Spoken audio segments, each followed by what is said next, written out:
SSLC പരീക്ഷാ സർട്ടിഫിക്കറ്റുകളുടെ തിരുത്തലിനും duplicate എടുക്കുന്നതിനും 2 മുതൽ 3 മാസം വരെ കാലതാമസമുണ്ടെന്ന പരാതി ഇനി വേണ്ട.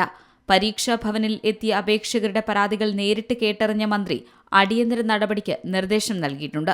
ഡ്യൂപ്ലിക്കേറ്റുകളിലെ വിവരങ്ങൾ സ്കൂളുകളിൽ പോയി തിരുത്തി തിരിച്ചുവരുന്നത് കൊണ്ടുള്ളതാണ് നിലവിലെ കാലതാമസമെന്നാണ് പരീക്ഷാ ഭവനിലെ ജീവനക്കാരുടെ വിശദീകരണം. അതൊഴിവാക്കാൻ കാലാനുസൃതമായ മാറ്റം വരുത്താൻ മന്ത്രി നിർദ്ദേശം നൽകി. ഇതിനാവശ്യമായി പരീക്ഷാ ഭവനിൽ അടിയന്തരമായി 60 ലാപ്ടോപ്പുകൾ അനുവദിച്ചു. അപേക്ഷകൾ ലഭിച്ചാൽ 15 ദിവസത്തിനകം സർട്ടിഫിക്കറ്റുകൾ നൽകണമെന്ന കർശന നിർദ്ദേശവും മന്ത്രി നൽകിയിട്ടുണ്ട്. പരീക്ഷാ ഭവനിലെ റിസപ്ഷനിലെ ഫോണുകൾ എടുക്കുന്നില്ലെന്ന പരാതിക്കും പരിഹാരമായി. അപേക്ഷകർക്ക് വിവരങ്ങൾ നൽകാനും റിസപ്ഷനിലും സൂപ്രണ്ടുമാർക്കും മൊബൈൽ ഫോൺ സൗകര്യം ഉറപ്പാക്കണമെന്നും അപേക്ഷകർ കൂടുതൽ സമയം ക്യൂ നിൽക്കുന്നത് ഒഴിവാക്കാൻ കൗണ്ടറിൽ കൂടുതൽ ജീവനക്കാരെ നിയോഗിക്കണമെന്നും മന്ത്രി പരീക്ഷാഭവൻ സെക്രട്ടറിക്ക് നിർദ്ദേശം നൽകി.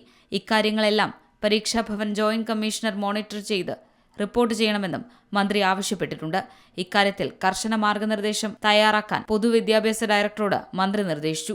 SSLC പരീക്ഷാ സർട്ടിഫിക്കറ്റുകളുടെ തിരുത്തലിനും ഡ്യൂപ്ലിക്കേറ്റ് എടുക്കുന്നതിനും കാലതാമസമുണ്ടെന്ന നിരവധി പരാതി ശ്രദ്ധയിൽപ്പെട്ട വിദ്യാഭ്യാസ മന്ത്രി N. ഷംസുദ്ദീൻ പരീക്ഷാ ഭവനിൽ നേരിട്ടെത്തി മിന്നൽ പരിശോധന നടത്തിയാണ് അടിയന്തര ഇടപെടലുകൾക്ക് നിർദ്ദേശം നൽകിയത്.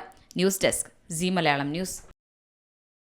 ഏറ്റവും പുതിയ വാർത്തകളും വിശേഷങ്ങളും വിരൽ തുമ്പിലറിയാൻ സീ മലയാളം ന്യൂസ് എല്ലാ ഡിജിറ്റൽ പ്ലാറ്റ്ഫോമുകളിലും ലഭ്യം.